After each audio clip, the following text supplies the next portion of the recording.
Param. Beleza. Agora sim. Bom, galera, eu já falei bom dia para todo mundo, não falei? Se eu não falei bom dia de novo, quer dizer, se eu não falei bom dia, se eu falei bom dia de novo, né? Então nós vamos começar nossa aula aqui. A aula, ela não é uma aula muito longa, aula de Revolução Americana. Nós vamos falar sobre a independência aqui das 13 colônias e tudo, e eu não creio que vai ser uma aula para 1h30, 1h40, tá? Mas vamos começar, beleza? Eu vou trabalhar aqui com PowerPoint. Eu estava querendo perguntar para vocês o seguinte: posso trabalhar com ele deste tamanho aqui? Vocês têm que me responder aí, tá? Posso trabalhar com ele deste tamanho aqui ou vocês preferem que eu coloque ele em tela inteira? Vocês têm que me responder para saber a maneira como vocês querem o andamento da aula. Vocês estão conseguindo enxergar aí direitinho? Aqui, para vocês terem uma noção do tamanho da letra. É óbvio que isso vai para vocês depois, né? Claro. Então, vocês vão conseguir acompanhar isso depois também. Estou esperando respostas. Vocês também ficam sem responder? Até... Amanda não está vendo? Não está aparecendo? Então, peraí. Deixa eu fazer um negócio aqui diferente. Peraí, então, só um minutinho.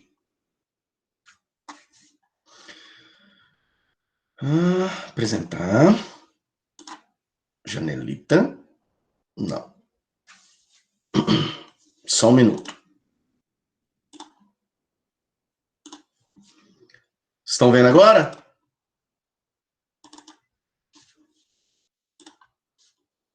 Uhum. Agora sim. Estão conseguindo ver?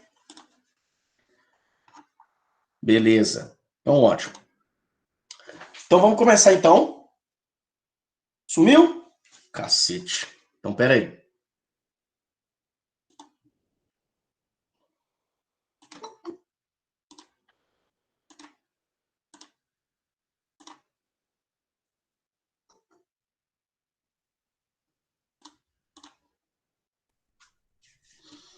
Vai dar merda esse trem. Se fica sumindo toda hora que eu quer entrar alguém ou eu ter que mexer em alguma coisa aqui, lascou. Vamos lá.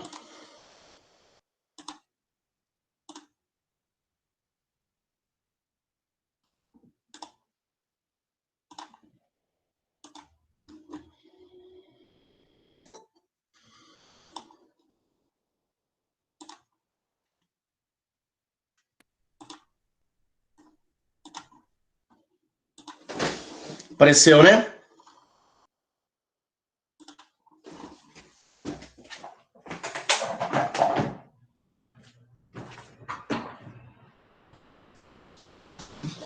Tranquilo. Então vamos lá, então. Vamos começar. Oh, bosta. Tá, vamos lá, então. Vamos começar o andamento da nossa aula aqui para a gente desembolar. Bom, galera, só para iniciar aqui, para vocês terem uma ideia, isso aqui, esse quadro, né, no caso, ele é do segundo Congresso Continental da Filadélfia, em 1776, tá, que é, de fato, o que vai determinar aí o processo de independência das 13 colônias. É bom ressaltar para vocês, deixar muito claro, que o processo, muita gente usa, e não tem problema, tá, usar o termo independência dos Estados Unidos. Usa o termo Revolução Americana, né, independência das 13 colônias ou independência dos Estados Unidos. Bom, eu não gosto muito de usar o termo independência dos Estados Unidos, porque os Estados Unidos ainda não existem. Né? Os Estados Unidos ainda não é um país. E aí vocês vão entender o porquê no andamento da aula. Né? Enfim, o que a gente vai ter aqui é um processo em que a gente tem que chegar nos antecedentes. Né? Temos que falar aí do porquê nós temos uma independência das colônias inglesas na América. Né? A gente tem uma situação nas 13 colônias que ela vai funcionar da seguinte maneira. A metrópole, né? Nós falamos em revoluções inglesas que nós temos no século XVII intensos conflitos na Inglaterra, né? Conflitos político-religiosos, da qual uma considerável parcela da sociedade, fugindo das perseguições, vão ali a partir principalmente de 1620, né, quando o Carlos I ele começa a perseguir puritanos, católicos, né, para a imposição do anglicanismo,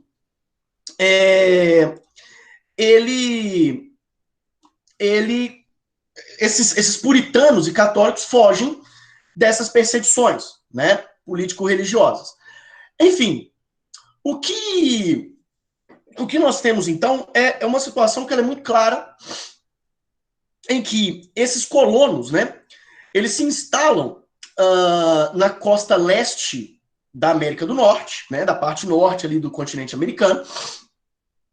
Os primeiros colonos, eles vão chegar em Massachusetts. Antes disso, tá?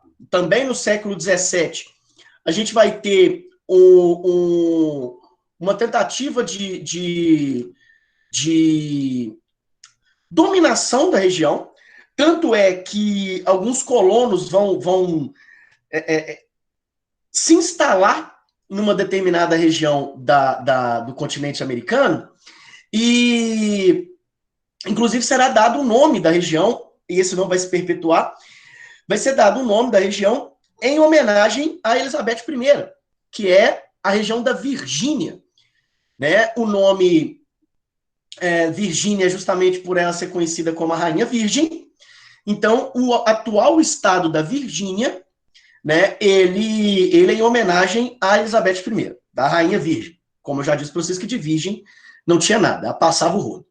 Enfim, o processo de intensificação, de colonização de fato das 13 colônias, ela vai se dar ali durante o século XVII. Eu falei sobre a Virgínia do século XVII, mas é século XVI, tá? Final do século XVI, perdão. E aí nós temos, com essa instabilidade política existente na Inglaterra, a relação entre coroa e parlamento, futuramente o parlamento inglês com os colonos, ela vai ser de negligência. E aí vai ser denominado pelos próprios colonos uma relação de negligência salutar. Então, por exemplo, nós temos aqui, na nossa aula, 62 alunos. 61 porque o Pedro Henrique saiu. Tá? O que acontece? No cursinho como um todo, no top todo, existem mais ou menos 500 alunos nos 3 turnos. 500 alunos. E aí, é óbvio que alguns já saíram, mas muitos ainda estão no top. Estão matriculados. As aulas estão acontecendo. Né? Existe aí talvez a pessoa não pode assistir agora porque está trabalhando, tem alguma outra demanda, completamente aceitável, a aula está sendo gravada, ele pode assistir depois. Ok, maravilhoso. O que eu estou querendo dizer é que muitos, não vou dizer muitos, alguns não estão levando a sério a manutenção das aulas, mesmo à distância. É uma pena. Significa o quê? Que estas pessoas que não estão levando a sério os estudos, mesmo na pandemia, significa que eles estão negligenciando a aprovação deles. Então, eles estão sendo negligentes, né, com os seus estudos, com a sua preparação. Ao contrário de vocês, que acordaram cedo para poder assistir aula de história, sangue do cordeiro. Enfim, a relação que a metrópole vai ter com os colonos é essa. Ela negligencia, né, uma imposição maior à colônia. Olha, fiquem aí, colonos. A gente não quer vocês aqui porque vocês não são anglicanos. A gente não quer vocês aqui porque vocês não aceitam a monarquia absolutista. Então, fiquem aí. Foda-se. É seus. E paguem os impostos. Vocês são ingleses. estão em terras desconhecidas, então vocês estão em nome da Inglaterra. Paguem seus impostos e nós não vamos encher o saco. Essa relação de negligência salutar, salutar vem do latim salutares, que significa saudável, né? Então essa negligência ela é nomeada pelos colonos como negligência salutar, ou seja, saudável para eles. E aí vocês vão entender o porquê que é saudável para eles, daqui a pouco. Presta atenção, então. Além dessa relação negligenciada pela coroa e vista como salutar pelos colonos, nós temos a influência das ideias iluministas. O iluminismo, ele é uma ideia, base teórica dos processos revolucionários, dessa que nós vamos falar agora, e também de outros processos importantes, não apenas na Europa, como na América como um todo. Independência da América Espanhola, né, Inconfidência Mineira, Conjuração Baiana, essa coisa toda, tudo tem base teórica iluminista. Enfim, o que a gente tem, então, é que há um contrabando absurdo de literatura iluminista. E aí, é bem importante também ressaltar, e é muito interessante, a gente entender que livro é muito caro. Nessa época, do século XVII, século XVIII, os livros são muito caros. Então, livros que são proibidos, eles são ainda mais caros. E esses livros são proibidos na Europa. E são proibidos principalmente nas colônias. Se eu proíbo isso na minha metrópole, para que eu vou permitir que colonos leiam sobre liberdade? Liberdade política, liberdade econômica, liberdade social, religiosa, é loucura. Então, eu não vou permitir isso. Só que aí você tem muito contrabando. Como que esse contrabando é realizado? Comerciantes que vão ter contato com esse tipo de literatura trazem, né, dentro dos seus navios aí para as colônias, ou também nós teremos filhos de membros da elite colonial que terão acesso a estudo em universidades na Europa e, por isso, terão contato com essa literatura iluminista e levarão, não, às vezes não apenas o livro, mas também, se ele não consegue levar o livro, ele leva a ideia, né? E espalha essa ideia na colônia. Então, essa é a situação que nós temos aí anterior à Revolução Americana nas 13 colônias. Beleza? Temos que lembrar a divisão já existente entre colônias do norte e do sul. E isso vai ficar claro também para vocês daqui a pouco, que eu tenho uma imagenzinha para mostrar a divisão das 13 colônias. Na Inglaterra, nós temos duas situações também muito interessantes, que é a seguinte. Ocorre ali na passagem da primeira para a segunda metade do século XVIII, a Guerra dos 7 Anos. A Guerra dos 7 Anos, ela ocorre entre Inglaterra e França, beleza? E aí, como eu sempre falo para vocês, guerra, ela não é boa para nenhum dos lados. Ela pode ser um pouco melhor para quem vence. Mesmo assim, quem vence tem muitos gastos, né, financeiros e muitas perdas financeiras e humanas, de recurso humano.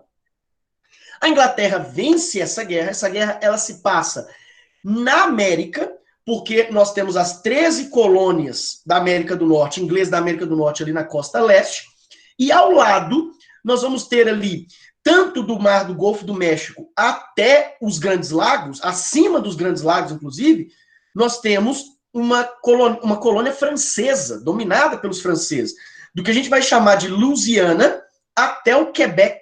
Então, toda essa região, ela é comandada pelos franceses, dominada pelos franceses. O que acontece, então, pessoal? Os ingleses vencem, tomam esse território, e isso vai ter uma implicação muito grande na França, porque isso vai agravar a situação econômica francesa que leva à Revolução. Mas aí é assunto para a próxima aula, inclusive. E aí, nós temos, além dessa guerra a vitória da Inglaterra na Guerra dos 7 Anos, não traz para a Inglaterra um benefício total. A Inglaterra teve gastos e ela precisa recuperar esses gastos. O que ela vai fazer? Primeiro, a Inglaterra não permite, porque os colonos na América, os colonos lá das 13 colônias, eles vão ajudar o exército inglês a vencer os franceses, esperando que uma contrapartida, e essa contrapartida seria o território antigamente da França, agora inglês, ser entregue aos colonos para ampliar espaço, né, domínio espacial, e eles ganharem mais dinheiro com o comércio de peles. Quem lembra do filme O Regresso, que o Leonardo DiCaprio ganhou o Oscar, ele se passa neste contexto pós-independência dos Estados Unidos, tá? Mas é na região ali do que antes era colônia francesa, tá bom? Então, pessoal, a gente tem este processo em que a Inglaterra vence, com apoio dos colonos, ela não cede o território adquirido para os colonos e vai ceder para quem? Para membros da alta sociedade inglesa, que em grande parte são o quê? Membros do parlamento inglês. São grandes comerciantes, burgueses, que são membros do parlamento inglês. E eles vão ganhar dinheiro nessa região. Os colonos vão ficar já emburrecidos com aquilo, beleza? Não vão fazer nada, vão ficar bem chateados, mas também não vão fazer nada, não vão mexer com a Inglaterra aqui. Ocorre que a Inglaterra, para tentar recuperar mais rapidamente as perdas que ela teve com a guerra, ela vai impor algumas leis contra os colonos. Então, ela vai, nessa imposição de leis contra os colonos, ela vai interferir na vida dos colonos.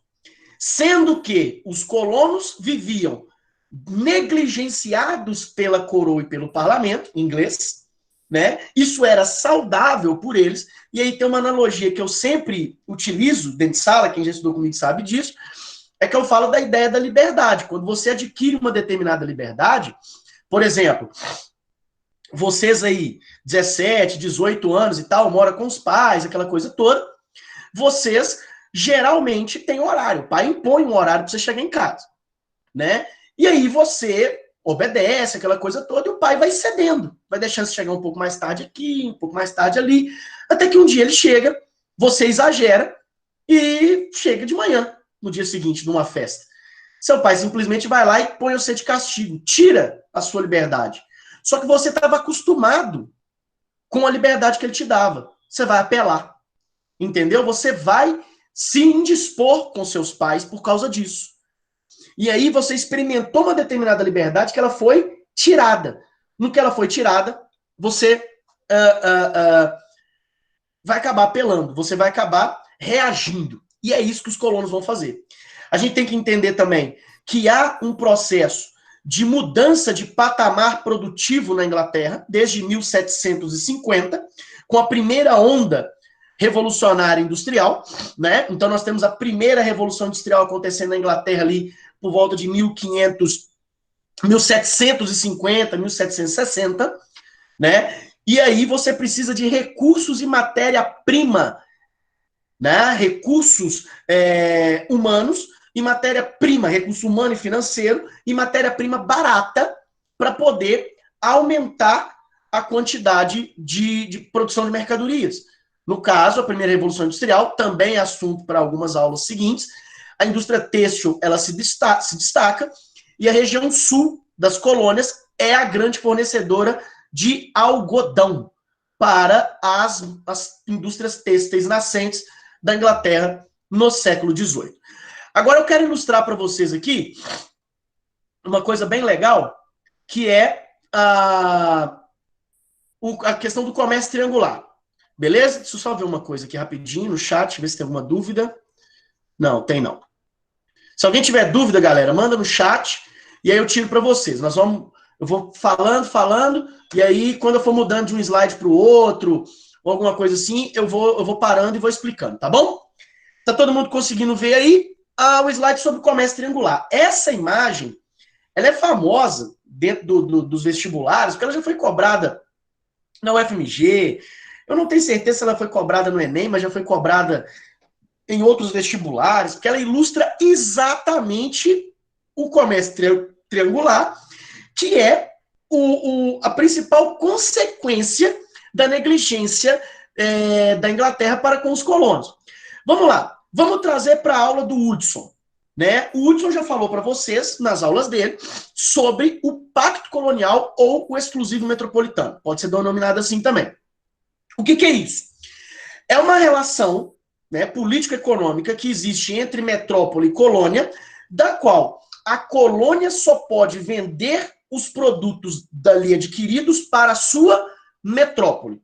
E a colônia, os colonos, só podem comprar insumos, manufaturas, o que quer que seja, da sua metrópole. Não há liberdade comercial. Essa é uma das características do mercantilismo, beleza? Isso vai acontecer muito aonde? Na América inglesa, na América portuguesa, perdão, e na América espanhola. Na América holandesa e na América francesa também, tá? Então, a gente vai falar de América inglesa aqui, onde tem essa negligência, que eu já expliquei para você, essa negligência salutar. E aí, com essa liberdade comercial que esses caras estão experimentando, e não é porque a Inglaterra quer que eles sejam livres, é porque a Inglaterra não tem preocupações maiores, na verdade, dentro do seu território, do que um território que não encontrou metais preciosos, né, não é tão rica, né, assim quanto a própria metrópole. Então, o que acontece? Nós temos uma situação em que você vê aqui, ó, Boston, Nova York, Filadélfia, tá? Charleston, beleza? Que fica na região da Virgínia, né? São cidades importantes aqui da costa leste das 13 colônias. E aí temos aqui a própria Inglaterra, Portugal, Espanha, Península Ibérica, né? As Antilhas, com a Jamaica e as pequenas Antilhas aqui na América Central, e a Costa do Marfim, Costa do Ouro na África. E aí você tem o que a gente chama de comércio triangular. Porque, olha só, vamos supor que eu tô aqui em Massachusetts, mais ao norte. Massachusetts, ela tem clima e solo muito parecidos com a da Inglaterra. Então, os produtos que são, as mercadorias que são produzidas na Inglaterra, né, tô falando de produtos agrícolas, elas também podem ser produzidas aqui em Boston. Então, não tem grande implicação. Mas eu posso vender, por exemplo, como é que fala aqui, ó, manufaturas, né, ou madeira. Deixa eu pegar outra aqui, ó. Deixa eu abrir aqui para vocês. Aqui, ó. Aqui eu posso pegar, olha só, alimentos, madeira, etc, para Jamaica, e eu compro o quê? Das pequenas Antilhas e da própria Jamaica. Melaço, madeira e gado, não, perdão, melaço, enquanto eu posso mandar madeira e gado também para as pequenas Antilhas. Vendo produtos como rum, porque o melaço ele é utilizado para a produção de rum. E aí eu vendo rum para a África em troca de escravos, né? Vendo peixe, cereais, madeira serrada para a Península Ibérica. Compro manufaturas, tecidos, ferragens, né? Da Inglaterra, beleza? E assim, as próprias Antilhas vendem para a Inglaterra, vendem para a África, troca por escravos e recebe esses escravos. Então você vai ter um intenso comércio da qual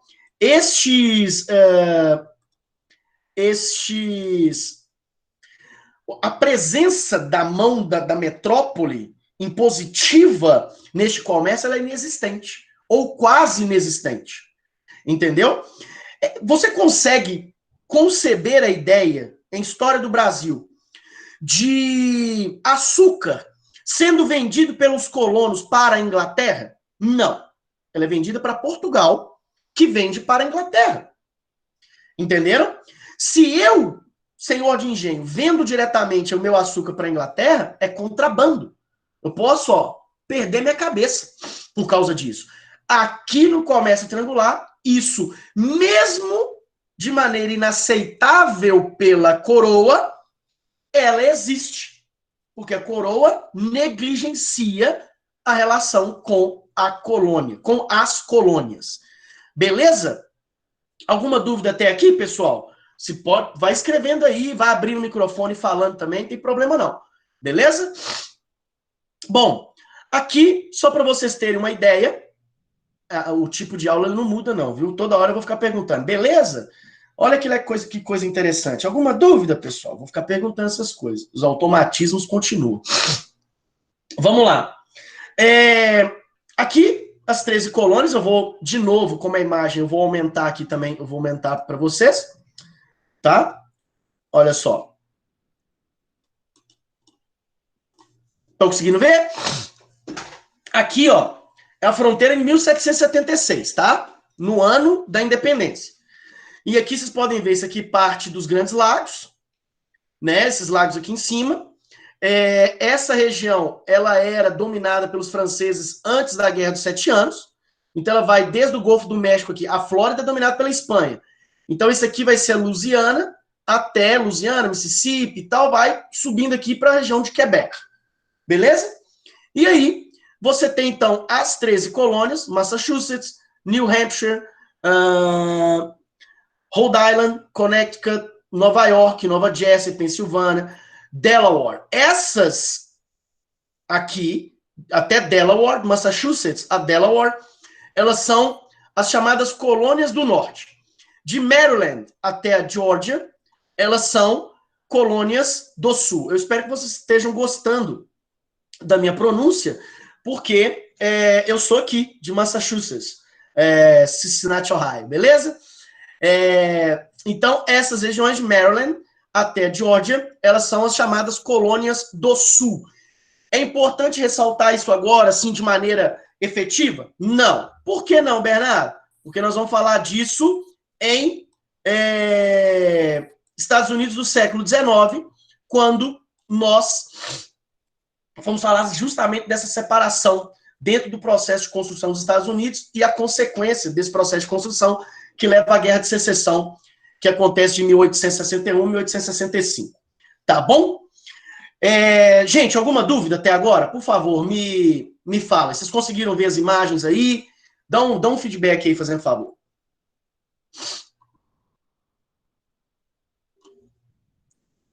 Gente, bom dia. Beleza? Vocês podem me responder, por gentileza? Ah, tá. Então aqui, ó. Tiago, tranquilo, de boa. Tudo certo. Ok, ok. Tá tudo bugado aqui? Como assim, Lucas? Lucas Fernandes? O que tá bugado? O que pegou? Conta pra mim aí. Deu tela preta? Mas deu tela preta na imagem do... Não, do nada fica grande é porque... Ah, tá. Na hora que eu aumentei a imagem, que eu abri ela toda, deu tela preta. É isso mesmo? Nesse momento não tem imagem. Não, eu minimizei. Eu minimizei agora. Pera aí, olha só. Aqui, ó. Peguei aqui, passei ela para minha esquerda aqui, ó. Vocês estão conseguindo ver? Voltou. Voltou para todo mundo? Todo mundo tá vendo aí o slide 13 colônias e o mapinha? Isso. É porque eu tinha minimizado, né? Eu tinha explicado, eu coloquei tela grande, tela toda, expliquei, e aí agora eu minimizei e tô voltando agora para a tela menor, beleza? Então vamos lá então, vamos prosseguir. Olha lá. Os antecedentes aqui, ó. Continuando, tá? Opa.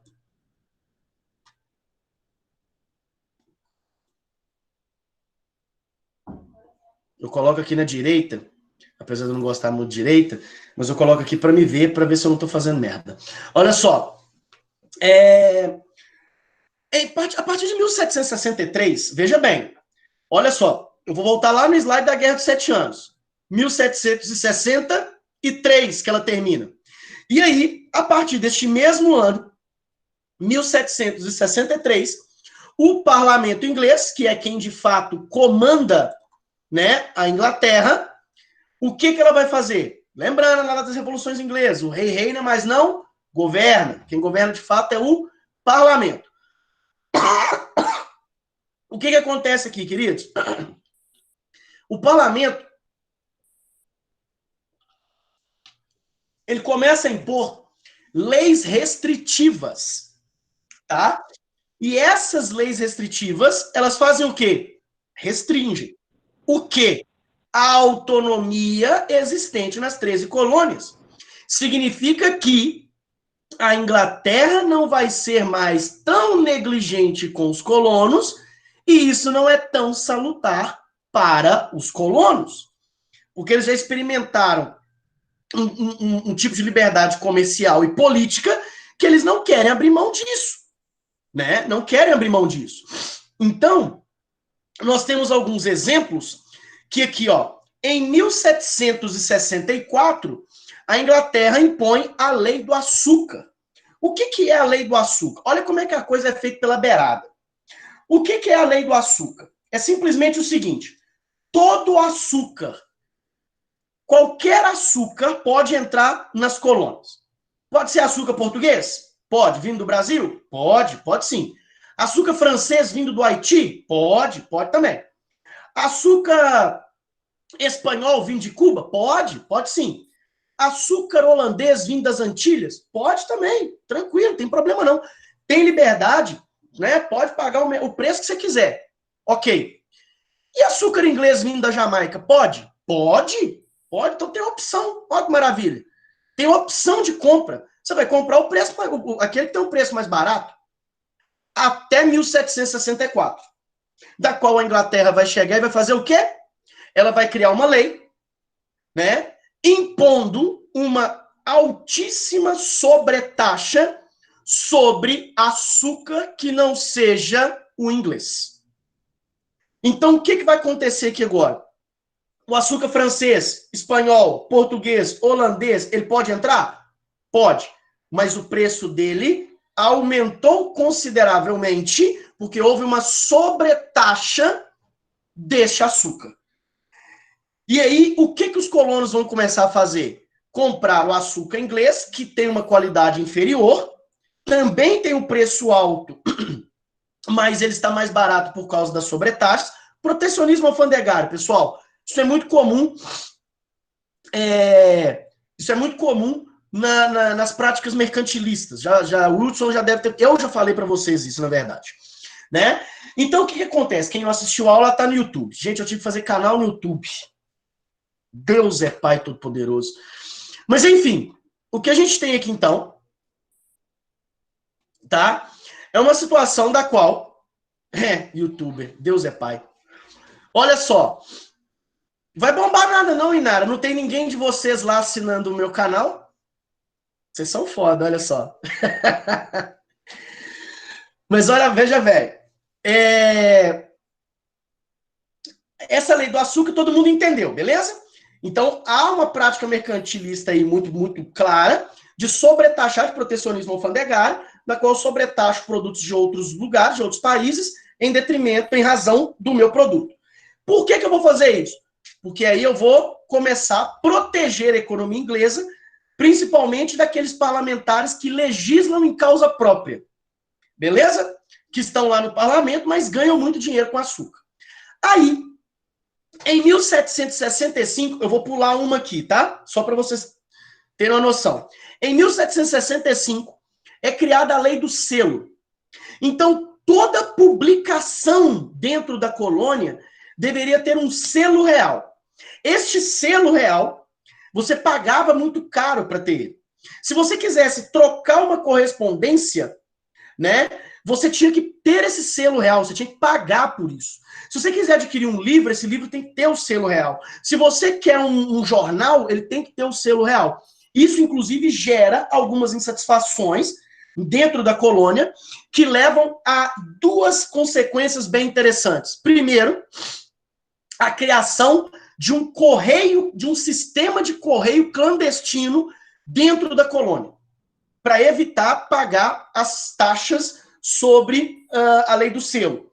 E segundo, que as revoltas, porque a coroa, a Inglaterra, ela vai tentar pressionar, e aí as revoltas ali, né, da população, levam à revogação dessa lei. Até porque o serviço de correio, mesmo com a pressão da colônia, da coroa, perdão, ela vai ser bem eficiente, bem mais eficiente do que o sistema metropolitano. E aí, com essa revolta da lei do selo, inclusive, há um aumento do número de casacos vermelhos na colônia. Quem são os casacos vermelhos? Eles são os soldados do exército inglês. Então, aumenta o policiamento, a presença militar da Inglaterra dentro das colônias. Isso gera uma grande desconfiança. E aí, o que acontece? Para piorar a situação, eu vou responder os chats, tá? Só um minutinho. Para piorar a situação, o que o parlamento aprova? A lei do aquartelamento. Tiago, você casado com filhos, né? Olha que doideira isso. Presta atenção. Você é lá um colono, tá lá com a sua esposa e seus meninos dentro de casa, você no campo ali, no seu lotezinho de terra trabalhando. Chegam uns soldados lá na sua casa e falam assim, nós precisamos de cama, comida e bebida. Só, bicho, eu não tenho, não. Pela lei promulgada pelo parlamento inglês, você é obrigado a nos dar hospedagem. Eu falei, mas como assim? Eu não tenho como. Aí, eu falei, bicho, é lei, você tem que obedecer, senão nós vamos quebrar você na porrada. Então a gente expulsa você de casa e toma ela de você. Ah, não cabe nem eu, nem os meninos aqui em casa. Pois é. Aí, você... então beleza, então fica aí. É obrigatório, deixa os caras. Só que quando você chega em casa, depois de um dia inteiro ralando ali, ó, tá lá os caras com a bota suja em cima da mesa, mandando sua mulher servir mais bebida para eles, batendo nos meninos, porque os meninos estão falando alto dentro de casa. A sua mulher serve um soldado, o soldado já tá bem, vai lá dar um tapa na bunda dela. Ô, bicho, você vai ficar doido. Vai ficar maluco. Quem não fica? Né? Então, a lei do aquartelamento, ela vai ainda aumentar as tensões dentro da colônia, dentro das colônias. Beleza? Até que, em 1773, nós temos a famigerada e famosa Lei do Chá. Hoje existe isso, disfarçado de casamento.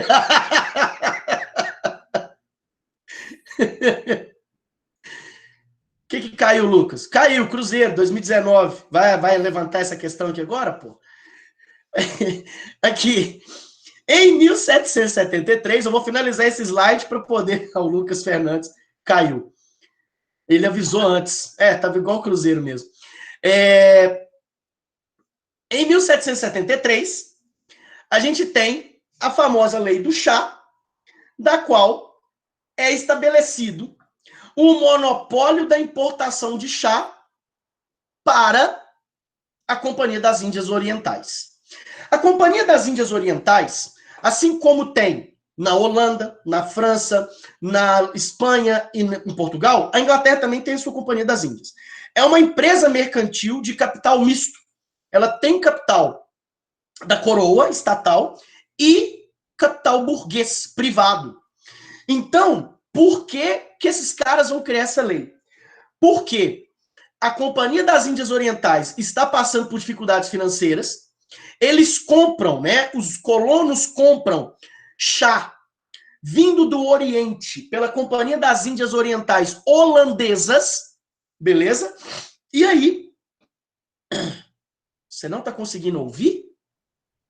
É porque você caiu de novo, Lucas. Porque a companhia, ela está passando por dificuldade financeira, da Companhia das Índias Orientais, e para legislar em causa própria e salvar a empresa e os seus investimentos, o que o parlamento faz? Aprova a lei do chá, obrigando os colonos a comprarem o chá desta companhia. Se tem monopólio, se o monopólio de venda, de compra, na verdade, pelos colonos do chá tem que ser dessa companhia, significa quem vai definir o preço do chá, do produto? A Companhia das Índias Orientais.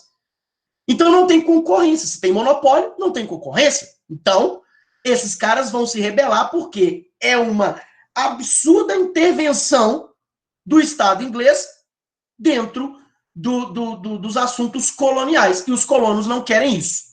Beleza? Deixa eu só responder as dúvidas aqui, então. Deixa eu ver aqui.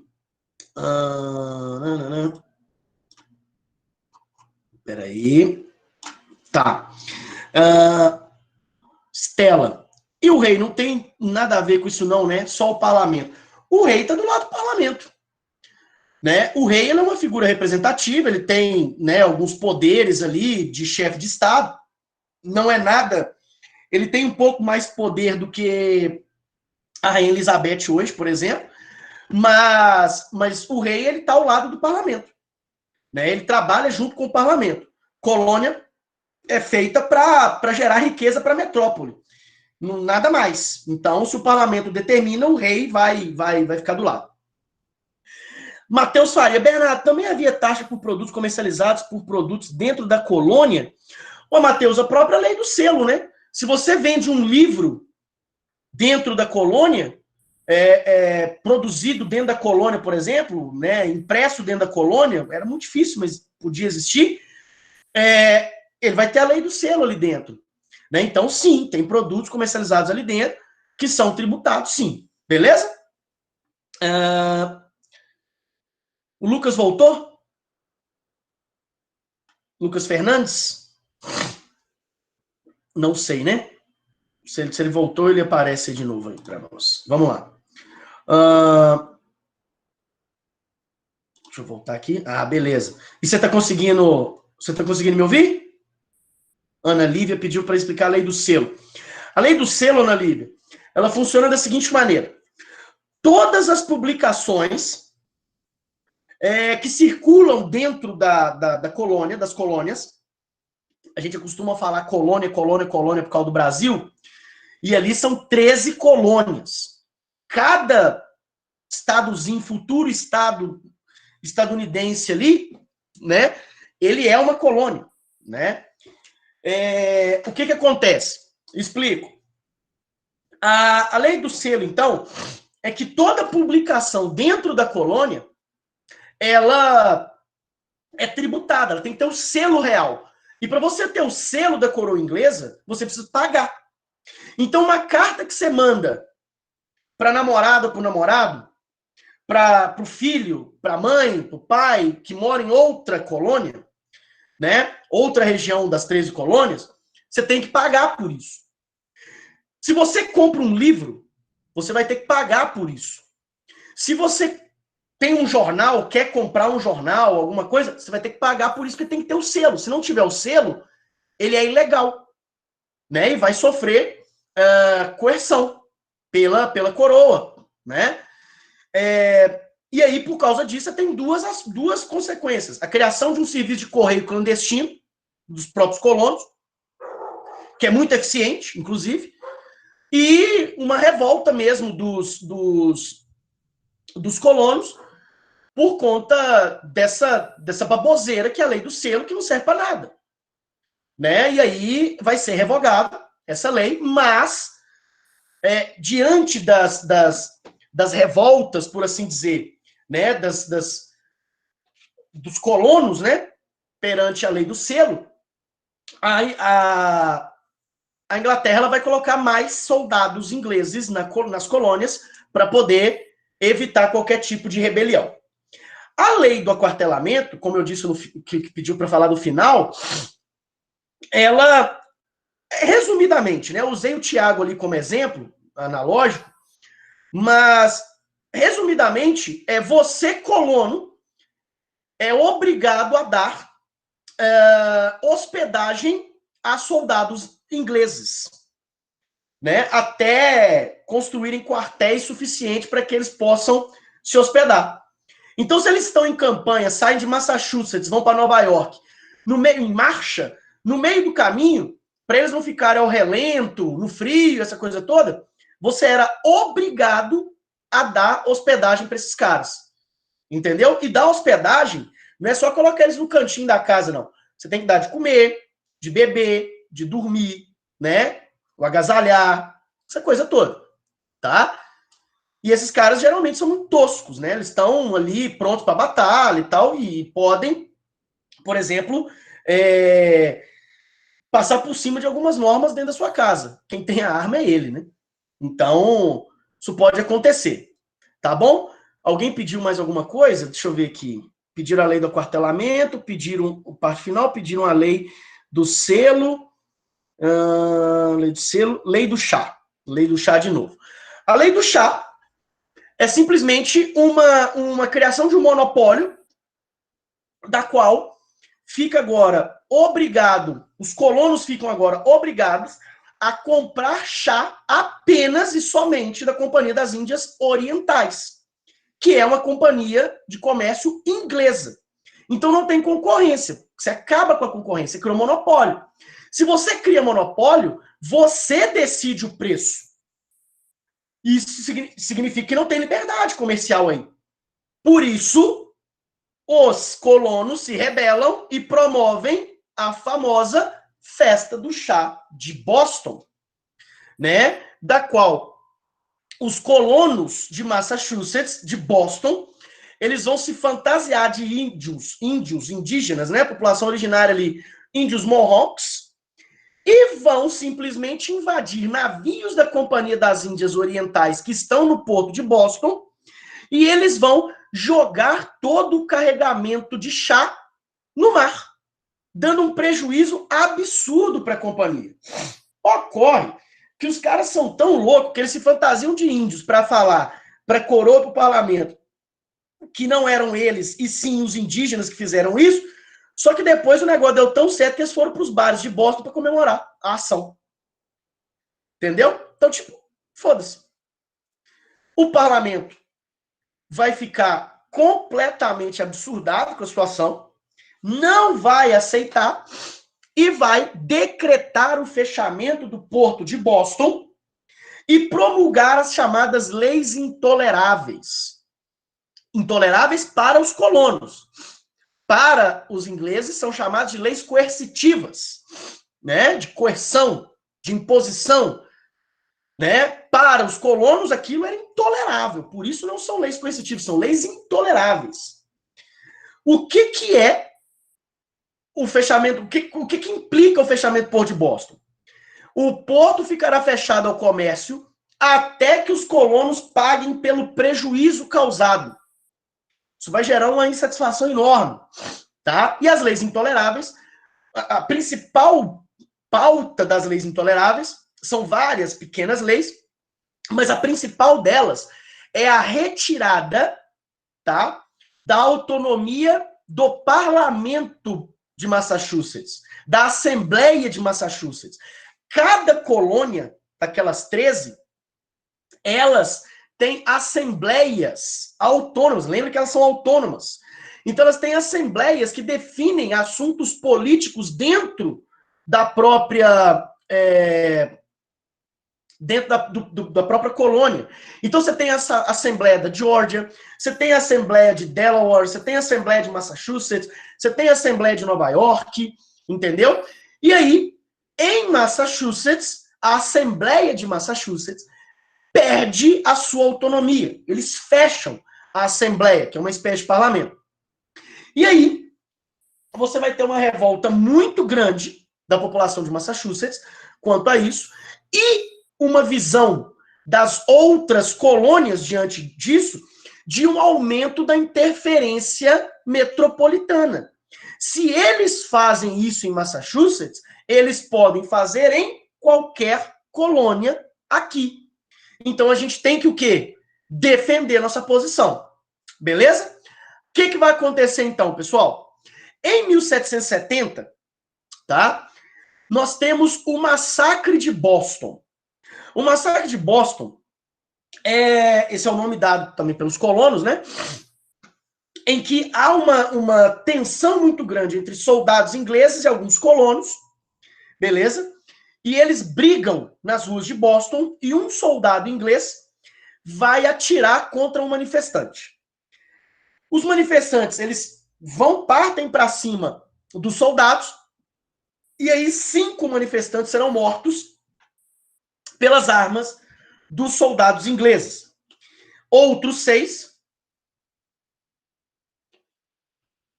serão feridos, né? Isso vai gerar uma comoção muito grande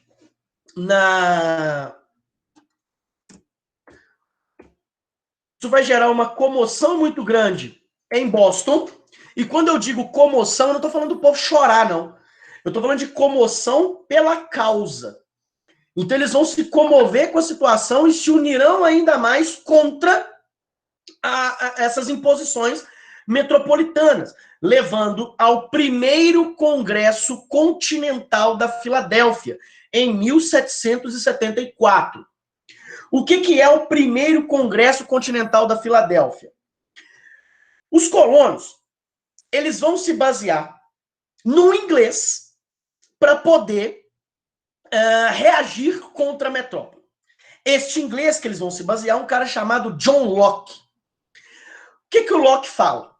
Lá no século XVII, tá? Antes do Bill of Rights, ele dizia, lá no período lá dos Stuart, ele dizia o seguinte: se o rei aumenta o imposto, ele tem que explicar por quê. Ele precisa de aprovação. Ele não pode simplesmente chegar e aumentar os impostos. Então, o que ele faz? Ele só pode aumentar os impostos se aqueles que pagam os impostos terem representação. Então, ele dizia: not taxation without representation. Não pode haver taxação sem representação. Então, o que os colonos vão fazer? Olha, parlamento, nós não, no primeiro Congresso Continental, a carta final é: nós não queremos nos separar. Nós queremos nos manter fiéis à coroa inglesa, à Inglaterra. Mas aceitamos, tá? Os impostos, os tributos, não tem problema, desde que nós façamos parte do parlamento britânico. Desde que um número X de cadeiras do parlamento seja separada para os colonos. Então, o que eles queriam? Representação parlamentar para lutar politicamente pelas suas demandas. O que o parlamento faz? Não queremos. Vocês são colônia. Colônia não tem direito a nada. Nós não vamos, tá, abolir as leis intoleráveis e nós não vamos dar representatividade parlamentar a vocês, colonos. Então, o primeiro Congresso Continental da Filadélfia, ele não tem caráter separatista, tá? E os colonos lutam pela representatividade parlamentar, ok? Detalhe: 12 colônias participam. A Geórgia não participa desse primeiro congresso, porque ela tem uma relação umbilical com a Inglaterra, porque ela é a maior produtora de algodão da América do Norte, tá? Das 13 colônias. Aí, nós teremos um aumento do número de militares dentro das colônias e ocorre, então, o segundo Congresso Continental da Filadélfia, em 1776, da qual eles exigem representatividade de novo, agora com a participação da Geórgia. Eles exigem representatividade parlamentar de novo. O parlamento tá nem aí, dá de ombrinho para eles. E aí, este movimento já tem um caráter separatista. Em 4 de julho de 1776, ocorre o chamado Independence Day, né, o Dia da Independência. Eles declaram-se independentes da Inglaterra. E aí eu pergunto para vocês: a Inglaterra, que está se tornando a maior potência político-militar, econômica do mundo no século XVIII, vai aceitar perder as suas colônias assim, numa canetada? Não, não vai. E aí nós temos reação colonial. Antes disso, eu vou mostrar para vocês aqui, olha só, o texto de declaração de independência do Thomas Jefferson. É absolutamente iluminista. né? Nós temos essas verdades como evidentes por si mesmas, que todos os homens nascem iguais, que o seu Criador os dotou de certos direitos inalienáveis, entre os quais a vida, a liberdade e a procura da felicidade. Que para garantir esses direitos, os homens instituem entre eles governos, cujo justo poder emana do consentimento dos governados. Que se um governo, seja qual for a sua forma, chega a não reconhecer esses fins, o povo tem o direito de modificá-lo ou de aboli-lo e de instituir um novo governo, que fundará sobre tais princípios e de que ele organizará os poderes segundo as formas que lhe parecem mais próprias para garantir a sua segurança e a sua felicidade. Isso é Voltaire e John Locke, assim, ó, na lata, né? Isso é um trecho da Declaração de Independência dos Estados Unidos, né? Das 13 colônias, beleza? Que foi editado aí pelo Thomas Jefferson, que vai ser depois presidente também dos Estados Unidos. Tudo bem? Ocorre, então, a chamada Guerra de Independência. A Inglaterra manda milhares de soldados e os colonos vão lutar só contra a maior potência. Colonos despreparados, mal treinados, mal armados, vão lutar só com a maior potência militar do mundo, então. Beleza? Essa guerra ela dura de 1776 até 1783. A guerra, de fato, termina em 1781. Só que a maioria dos historiadores coloca 1783, que é quando acontece o chamado Tratado de Paris, que é assinado no Palácio de Versalhes, tá? Que a Inglaterra reconhece a independência das 13 colônias. E os Estados Unidos, na verdade, as 13 colônias ainda, elas só vão conseguir, de fato, vencer esta guerra, porque as outras potências europeias enxergam a Inglaterra como uma potência que está se distanciando nesta potencialidade. Então, olha só, todos esses 3 países que auxiliam os colonos americanos perderam territórios para a Inglaterra. A França perdeu a região que eu falei mais cedo na Guerra dos 7 Anos, que vai ali do Golfo do México até o Canadá, né? A Holanda, ela perde a Jamaica, né? E perde, dentro das 13 colônias, Nova York. Antes de Nova York se chamar Nova York, ela se chamava Nova Amsterdã e era um ponto colonizador holandês. E aí teve um confronto entre ingleses e holandeses e Nova Amsterdã foi renomeada, agora uma colônia 100% inglesa, foi renomeada Nova York, entendeu? E aí a Espanha, ela também perde territórios para a Inglaterra. Bernardo, perde? Perde, gente. As 13 colônias. O mundo foi dividido em 1494 pelo Tratado de Tordesilhas entre quais potências europeias? Espanha e Portugal. Só que Holanda, França e Inglaterra não aceitaram o Tratado de Tordesilhas.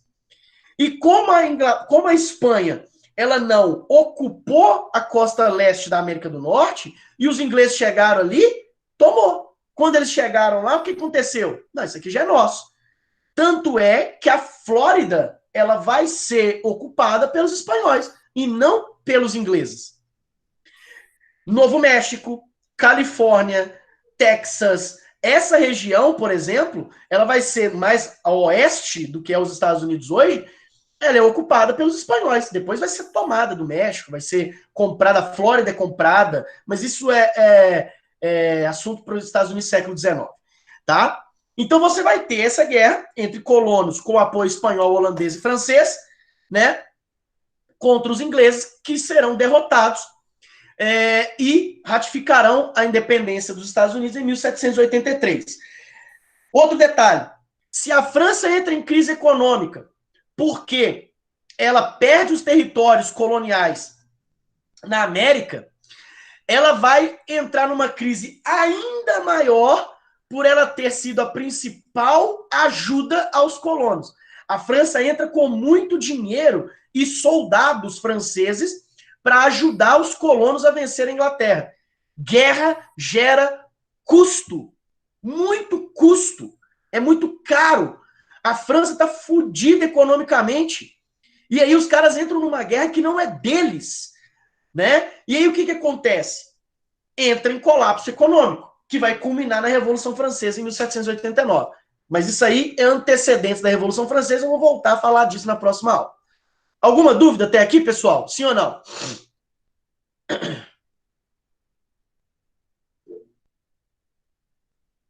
Nenhuma? Não? Beleza. Então tá. Agora nós vamos para o nosso último slide, tá? Como eu disse para vocês, nós temos uma influência absurdamente grande do iluminismo. Não, Lucas, a Companhia das Índias Orientais. Por que Companhia das Índias Orientais?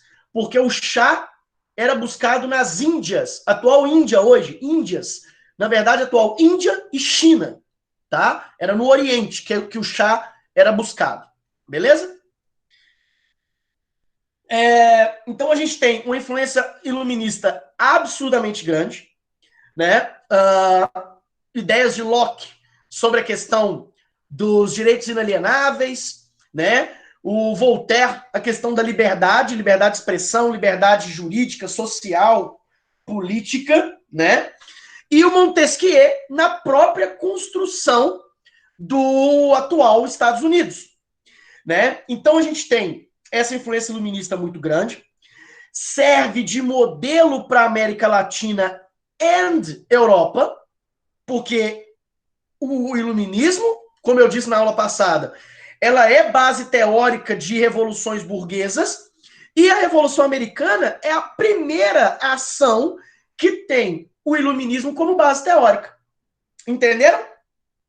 Enfim, a América Latina, né, ela enxerga a Revolução Americana como consequência desse processo, como inspiração, e aí você tem a Inconfidência Mineira e a Conjuração Baiana, aqui no Brasil, como movimentos que têm inspiração iluminista, e a Revolução Americana também como inspiração de ação.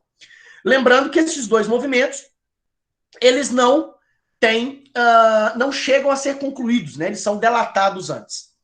E a independência da América Espanhola, que também tem inspiração dos Estados Unidos, das 13 colônias, né? Lembrando que esses movimentos, tanto principalmente da independência da América Espanhola, ele é conduzido por aqueles que também terão influência iluminista. Eles terão influência da literatura iluminista. E quem tem acesso a isso? Membros da elite colonial. Os chamados na América Espanhola, os chamados de criollos. Não é isso? Esses caras que são os condutores da independência da América Espanhola. Beleza? E aí, em 1787, nós temos a criação, e em 1788, eu vou até mudar isso aqui, porque ela é aplicada.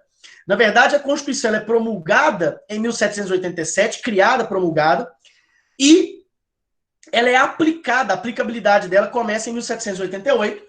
Então, a Constituição dos Estados Unidos, ela é uma das constituições mais antigas, tá, do Ocidente. Beleza? O Bill of Rights, ele não é considerado ainda o Bill of Rights em inglês, não é considerado ainda uma constituição. A dos Estados Unidos, sim, ela é considerada uma constituição. Só para efeito de curiosidade, tá, pessoal? A constituição mais antiga do mundo ocidental é a Constituição de San Marino, que é desde 1600, tá? Século XV ainda. 15 não, 16, caramba. Né? O último ano do século XVI, perdão. E aí, nós temos a Constituição dos Estados Unidos, que é a mesma desde então. Ela é composta por 7 artigos, que esses 7 artigos são chamados de Bill of Rights, né? Ou seja, é o que a gente pode determinar aqui na nossa Constituição, só para efeito de comparação, tá? É o que a gente pode chamar dentro da nossa Constituição aqui de cláusulas pétreas. tá? Elas não podem ser modificadas, né? Na verdade, pode ser modificada, mas é uma demanda absurdamente complexa, de uma complexidade muito grande para se alterar. Como, por exemplo, uma das cláusulas pétreas da Constituição, um dos Bill of Rights da Constituição americana, é o artigo 2º, né? Que é da posse de arma. Beleza? Então, é bem complicado. E aí você tem 27 emendas, desde quando a Constituição foi criada. Beleza? Então, por exemplo, a 13ª emenda é uma emenda famosa, que é a emenda da abolição da escravatura, né? De 1863. E nós temos outra bem interessante, que é a 25ª emenda, que eu gosto muito dela, que é uma que vai ser feita na década de 60, agora eu perdi o ano, que vai determinar a reeleição para apenas um mandato dentro da eleição no executivo americano. Então, por exemplo, o cara que se candidata a presidente, ele tem direito a 2 mandatos de 4 anos. Tudo bem? E depois ele não pode se candidatar nunca mais a presidente. Por que isso? Porque antes havia uma convenção social entre os políticos norte-americanos de que era apenas 2 mandatos. E aí, o bonitão do Franklin Delano Roosevelt, eu vou falar isso também lá no segundo semestre, se Deus quiser, em Valadares, dentro de sala de aula, o Franklin Delano Roosevelt, no meio da guerra, ele termina o 2º mandato, e aí fala assim, gente, nós estamos em guerra. Onde está escrito que eu não posso me candidatar de novo? Os caras, presidente, lugar nenhum. Aí ele, então, eu vou me candidatar a um 3º mandato. E ele vence. Vence com grande margem de voto, porque ele é um cara altamente capacitado e muito bem quisto pela sociedade americana por ele ter entrado na guerra, né? Tá lutando contra o mal ali do eixo, né? Só que aí depois eles mudam esse processo e aí fica determinado que só pode 2 mandatos de 4 anos, né? E você não pode, se você terminou, você não pode, mas, por exemplo, Barack Obama, 2 mandatos de 4 anos. Ele não pode se candidatar a presidente mais. Beleza? Enfim, nós temos então, olha o Montesquieu na veia aí. A repartição dos poderes em 3, a chamada tripartição de poderes. Então nós temos a criação de uma república federal presidencialista tripartida, com poder executivo, legislativo e judiciário.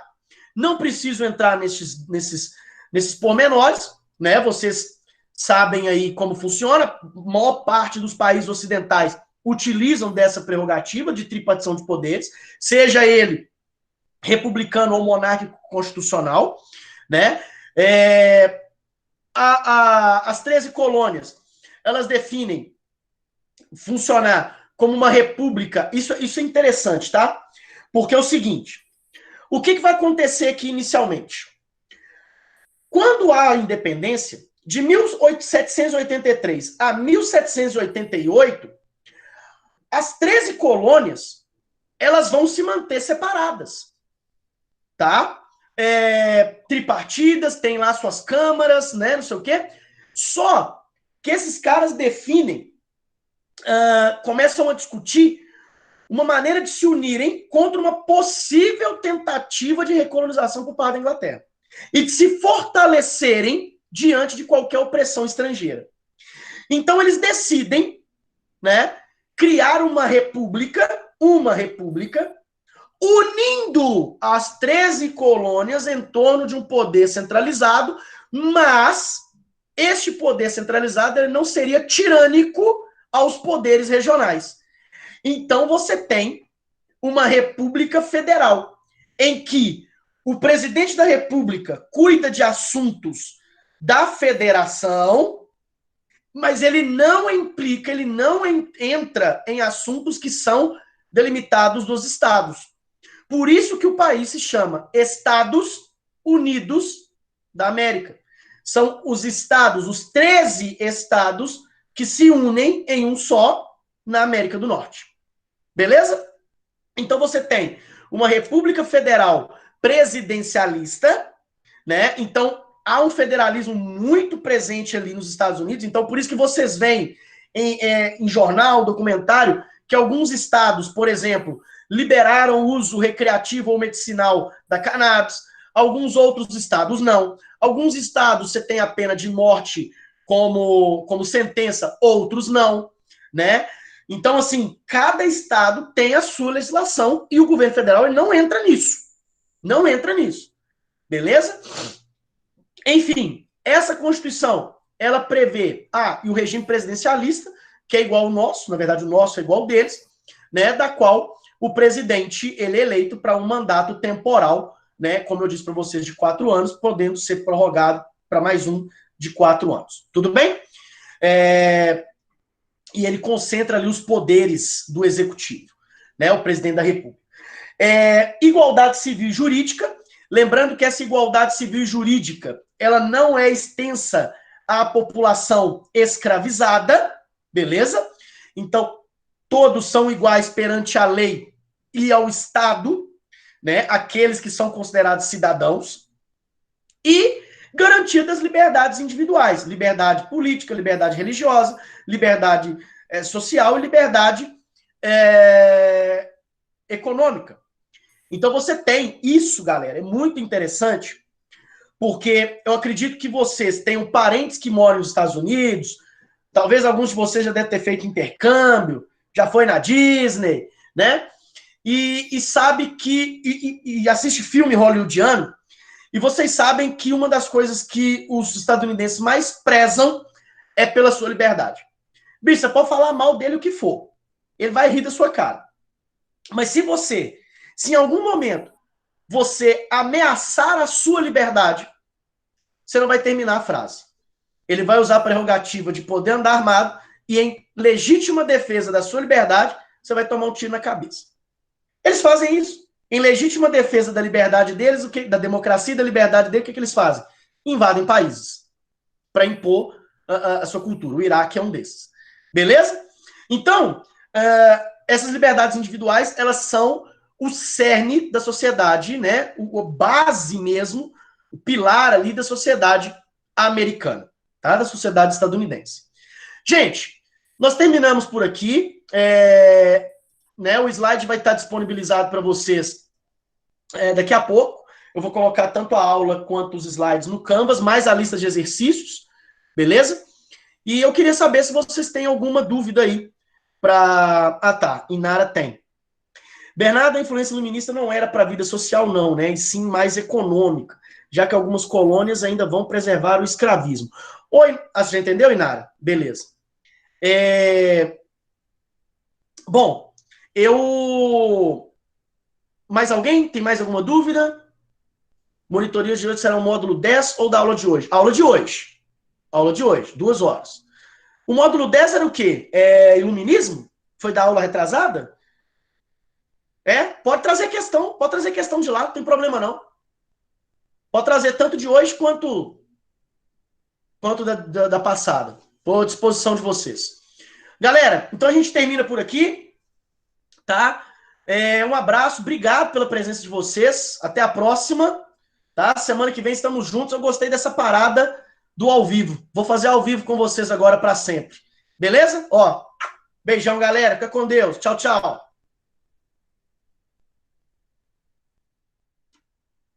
Professor, você ficou muito estiloso com esse chapeuzinho seu. Meu cabelo tá muito grande, eu não posso utilizar mais. Aqui, eu vou cortar amanhã. Abriu aqui as barbearias, eu vou cortar amanhã. Então, amanhã eu vou ficar feliz. Beleza? Tchau, tchau.